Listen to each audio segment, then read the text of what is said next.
એકવાર કિંમતી સમય કાઢીને જરૂર વાંચો।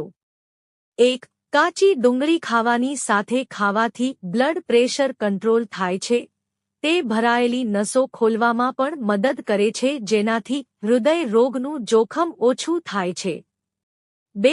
વરિયાળી પેટને ઠંડક આપે છે। જે લોકો પેટમાં બળતરાથી પીડાય છે તેઓએ દિવસમાં 1 કે 2 વાર તેનું સેવન કરવું જોઈએ। 3. નાની એલચીને પીસીને તેમાં અડધી ચમચી મધ ઉમેરીને મોઢાના ચાંદા પર લગાવવાથી આરામ મળે છે। 4. સેલરીને કાળા મીઠામાં શેકીને હૂંફાળા પાણી સાથે ખાવાથી પેટના દુખાવામાં આરામ મળે છે। 5. તુલસીના પાનને ગુલાબજળમાં 15 થી 20 મિનિટ સુધી પલાળી રાખો, પછી તેને પીસી લો। તેમાં 1 ચપટી હળદર ઉમેરીને ચહેરા પર લગાવો। આનાથી થોડા દિવસોમાં તમારી ત્વચા સારી થઈ જશે। 6.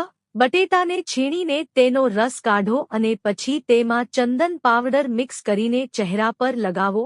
10 મિનિટ સુધી રાખો અને પછી પાણીથી ચહેરો ધોઈ લો। 7. બ્લેકબેરીના બીજને પાણીમાં ઘસીને ચહેરા પર લગાવવાથી ખીલ દૂર થાય છે। 8. દહીંમાં મધના થોડા ટીપા મિક્સ કરીને ચહેરા પર લગાવો। તેનાથી થોડા દિવસોમાં પિમ્પલ્સ દૂર થઈ જશે। 9. હળદર અને ચણાના લોટની પેસ્ટ બનાવી ચહેરા પર લગાવવાથી પણ ખીલ દૂર થાય છે। 10. ડુંગળીના રસમાં લીંબુનો રસ ભેળવી પીવાથી ઉલટી તરત જ બંધ થઈ જાય છે। 11. કાચા દૂધમાં 1 ચપટી હળદર ભેળવીને ચહેરા અને હાથપગ પર લગાવો અને હળવા હાથે મસાજ કરો। તેનાથી ત્વચા પર જામેલી ગંદકી દૂર થાય છે અને ચહેરાથી હાથપગમાં ચમક વધે છે। 12. સૂકા તજના પાનને બારીક પીસીને અને દર ત્રીજા દિવસે એકવાર તમારા દાંતને બ્રશ કરવાથી દાંતને ચમકાવવામાં મદદ મળે છે। 13. થોડા દિવસો સુધી સવારે ખાલી પેટે 3-4 અખરોટની ખાવાથી ઘૂંટણનો દુખાવો દૂર થઈ જાય છે। 14. નારિયેળની દાળ નિયમિત રીતે ખાવાથી ઘૂંટણનો દુખાવો અટકે છે। 15. ચહેરા પરથી ડાર્ક સ્પોટ્સ દૂર કરવા માટે ટામેટાના રસમાં કપાસ પલાળી રાખો અને તેને ફોલ્લીઓ પર ઘસો। તેનાથી ડાર્ક સ્પોટ્સ સાફ થઈ જશે। 16. જો તમારા ચહેરા પર ખીલના ઘણા ડાઘ છે તો દહીંનો પેસ્ટ તરીકે ઉપયોગ કરો। 17. આદુના ટુકડાને મધમાં બોળીને ચાવવાથી ખાંસી અને શરદીમાં રાહત મળે છે। 18.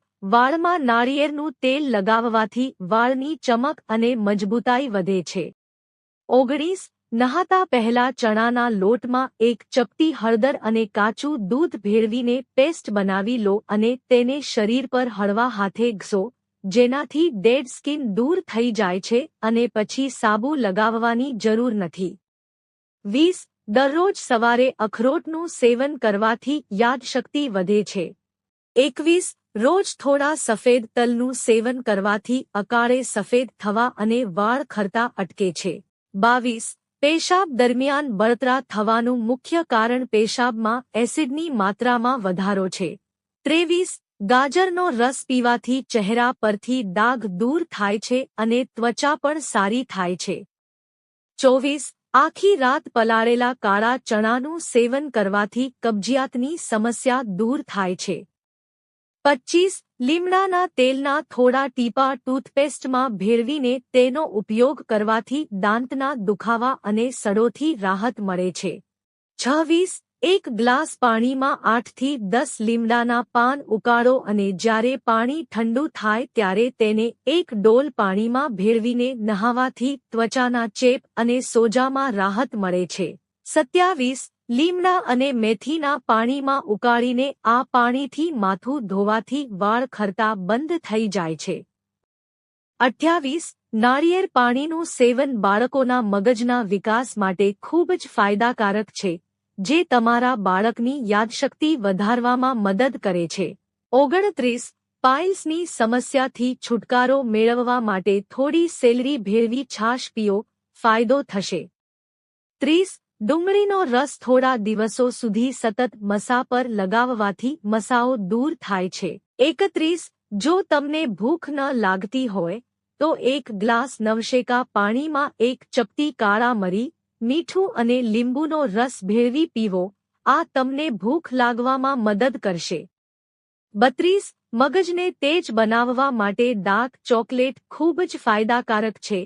તેના સેવનથી મગજની શક્તિ વધે છે, પરંતુ તેનું વધુ સેવન ન કરો. 33. રાત્રે સૂતા પહેલા દૂધ સાથે ગોળનું સેવન કરવાથી પાચનતંત્ર મજબૂત થાય છે, એનિમિયા દૂર થાય છે અને ગેસની સમસ્યા પણ દૂર થાય છે. 34.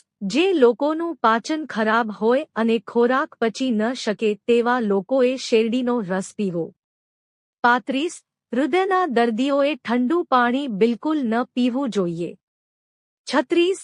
જે લોકોને શરીરનો દુખાવો થતો હોય તેમણે દૂધમાં માખણ ઉકાળીને ખાવું જોઈએ. 37. ગાયનું દૂધ પીવાથી આંખો, વાળ અને નખ સુંદર બને છે. 38. લીમડાના પાનના પાણીથી સ્નાન કરવાથી તમે ઘણા રોગોથી બચી શકો છો. 39. કાકડીનો રસ ચહેરા પર લગાવવાથી દાગધબ્બા દૂર થાય છે. 40. જે લોકો ઓછું પાણી પીવે છે તેઓને કિડનીની સમસ્યા ઝડપથી થઈ શકે છે. 41. નારંગીની છાલને તડકામાં સારી રીતે સૂકવીને તેનો પાવડર બનાવી લો.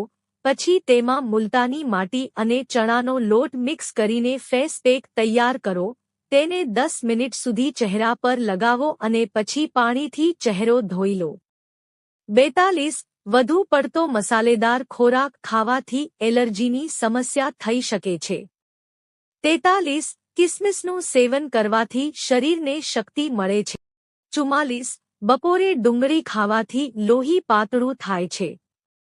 45. વધુ પડતું મીઠું ખાવાથી શરીરના હાડકાં ઝડપથી નબળા પડી જાય છે.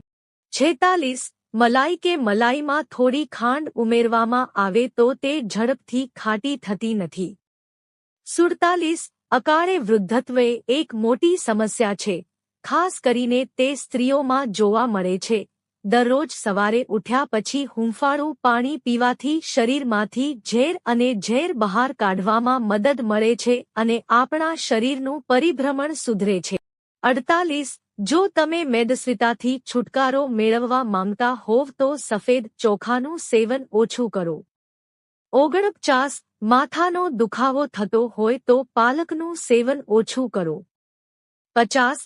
જે સ્ત્રીઓ વધુ પડતી મીઠાઈઓ ખાય છે તેમને લ્યુકોરિયાની સમસ્યા થઈ શકે છે. મિત્રો, જો તમને વિડિયો પસંદ આવ્યો હોય તો વિડિયોને લાઇક કરો અને ચેનલને સબસ્ક્રાઇબ કરો. વિડિયો જોવા બદલ આપ સૌનો આભાર.